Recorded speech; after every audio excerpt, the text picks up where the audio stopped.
Assalamualaikum warahmatullahi wabarakatuh. Perkenalkan, nama saya Andi Augirta Prasetya dengan NIM 210900150003 dari kelas A.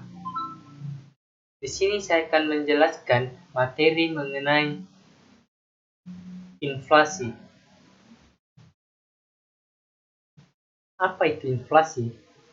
Inflasi merupakan suatu proses meningkatnya harga-harga secara umum dan terus-menerus. Kenaikan harga dari satu atau dua barang saja tidak dapat disebut inflasi, kecuali bila kenaikan itu meluas pada barang-barang lainnya. Adapun lawan dari inflasi yaitu deflasi, yang merupakan suatu periode di mana harga-harga secara umum mengalami penurunan dan nilai uang bertambah. Adapun inflasi terbagi menjadi 3 jenis. Yang pertama, asal timbulnya inflasi. Yang kedua, pengaruh inflasi. Yang ketiga, para tidaknya inflasi. Yang pertama, asal timbulnya inflasi. Asal timbulnya inflasi terbagi menjadi dua, inflasi berasal dalam negeri dan inflasi dari luar negeri. Contoh dari inflasi dalam negeri yaitu defisit anggaran atau bencana. Contoh inflasi dari luar negeri yaitu kenaikan harga minyak dunia, daya produksi di luar negeri, dan tarif impor tinggi. Yang kedua, cakupan pengaruh kenaikan harga. Terbagi menjadi 3, inflasi tertutup, inflasi terbuka, inflasi yang tidak terkendali. Contoh inflasi tertutup, kenaikan harga beberapa barang tertentu. Contoh inflasi terbuka, yaitu kenaikan harga secara keseluruhan. Contoh inflasi yang tidak terkendali yaitu inflasi yang sangat hebat.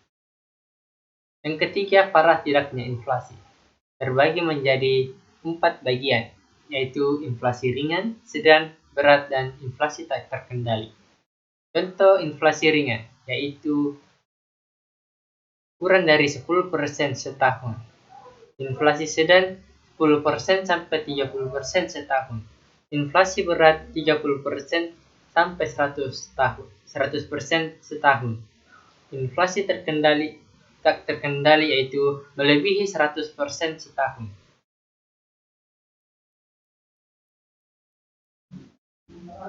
Adapun teori-teori inflasi.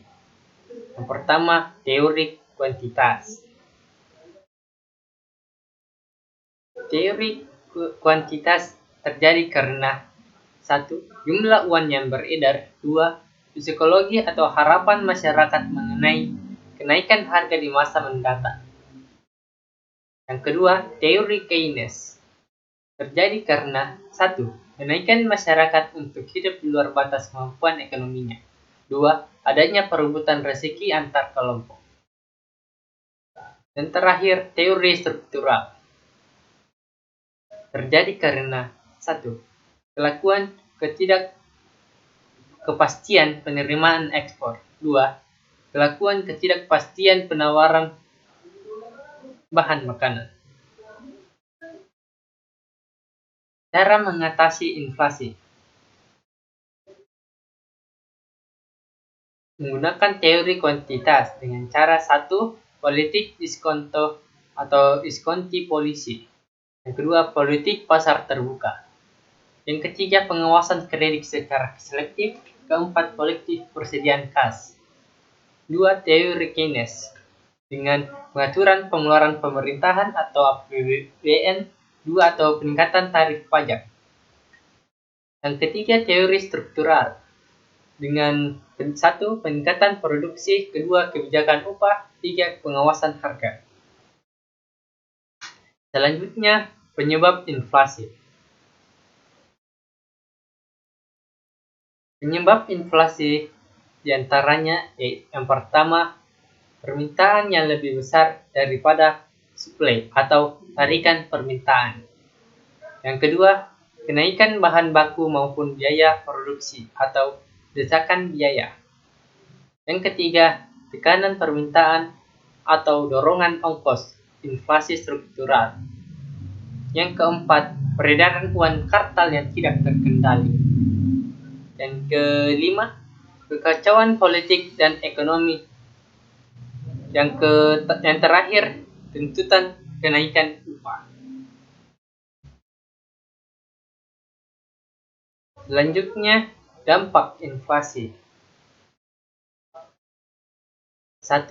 Bagi pemilik pendapatan tetap dan tidak tetap.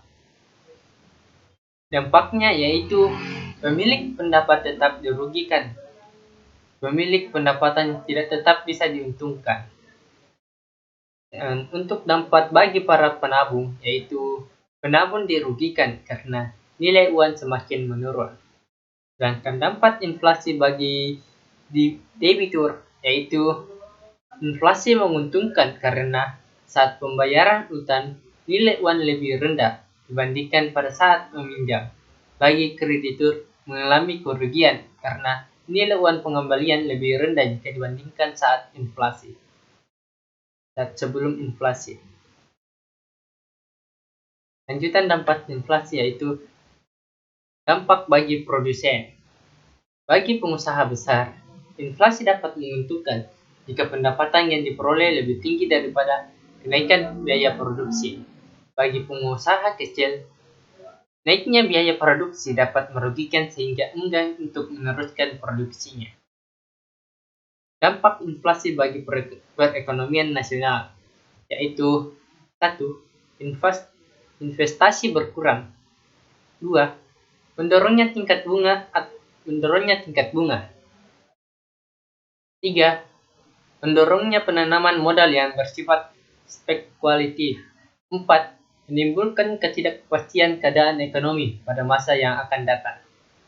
5. Merosotnya tingkat kehidupan dan kesejahteraan masyarakat.